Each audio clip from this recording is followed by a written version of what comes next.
fire that had caused the natives to call her Shadow of Fire. Just before Janna reached another dry wash, she saw the stranger's trail. She veered left, following him, wondering which hiding place the man had chosen of all those offered by the tiny finger canyons and rugged rock formations that riddled the base of the plateau. Not that hiding would do him much good. He tried to conceal his trail, but he was bleeding so much that every few feet bright crimson drops proclaimed his passage. Janna slowed and began rubbing out the telltale drops, using sand or dirt or brush, whatever was near at hand. When his blood trail began to climb up the slope, she noted with approval that the man had passed up obvious hiding places where the renegades would be sure to look. In spite of injuries and the certain knowledge of pursuit, the man hadn't panicked. Like the elusive Lucifer, the stranger relied on intelligence as well as raw strength for his survival. Yet it was the man's determination that impressed Janna while she followed his twisting trail up the steep rocky flank of the plateau. She realized that he was hiding in the most unexpected manner. He was taking a route up the plateau's north face that was so difficult the warriors wouldn't believe their prey could possibly have gone that way. The renegades would search the easier escape routes first, perhaps wasting enough time that darkness would fall before the stranger was discovered. It was a long chance, but it was the only one he had, and he had been smart and tough enough to take it. Janna redoubled her efforts, moving quickly, wiping out signs of the man, doing everything she could to help him elude the warriors who were sure to follow. The farther up the flank of the plateau she climbed, the more her admiration for the stranger's determination and stamina increased. She began to hope that he knew of an ancient footpath to the top of the plateau, a path that had been abandoned by the Indians, who now rode horses. The farther up she climbed, the more she allowed herself to believe that the stranger would make it to the top. Up there was water, cover, game, all that a man would need to survive. Up there, she could hide him easily, care for his wounds, nurse him if he required it. Hopes high, Janna levered herself over a rockfall, only to find a stone cliff cutting off all possibility of advance or escape.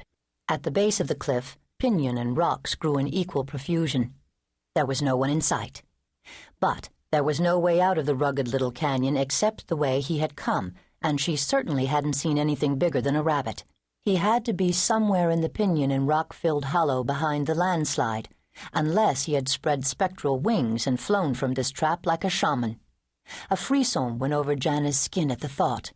If any man could have flown like a pagan god, this one could have. He had taken a beating that would have killed most men. Then he had run 3 miles and threaded his way to the head of a nameless rocky canyon over land that had tried even Janna's skill. "Don't be foolish," Janna told herself firmly. "He's as human as you are. You've looked at enough of his blood in the last mile to swear to that on a stack of Bibles as tall as God." Intently, Janna stared at every foot of the sloping hollow. Despite her sharp eyes, it took 2 circuits of the ground before she spotted the stranger lying face down amid the low, ragged pinyon branches. She approached him cautiously, unwilling to make any unnecessary sound by calling out to him. Besides, he could be playing possum, waiting for her to get within reach of those powerful hands. He wouldn't expect to be followed by anyone but a renegade Indian out to kill him. A few minutes of silent observation convinced Janna that the stranger wasn't lying in ambush. He was too still for too long. Janna began to fear that the man was dead.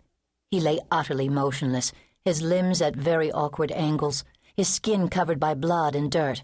In fact, it was the slow welling of blood from his wounds that told her he was still alive. She crawled beneath pinyon boughs until she was close enough to put her mouth next to his ear. "I'm a friend. Do you hear me? I'm a friend." The man didn't move. "Mister?" Janna whispered, touching his naked shoulder, shaking him lightly, calling to him in her low, husky voice. There was no sign that he heard.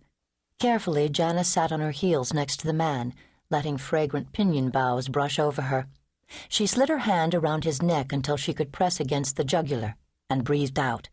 Her first impression was of fiery heat, then of the strength in his muscular neck, and then finally she felt the slow, somewhat ragged beating of his heart.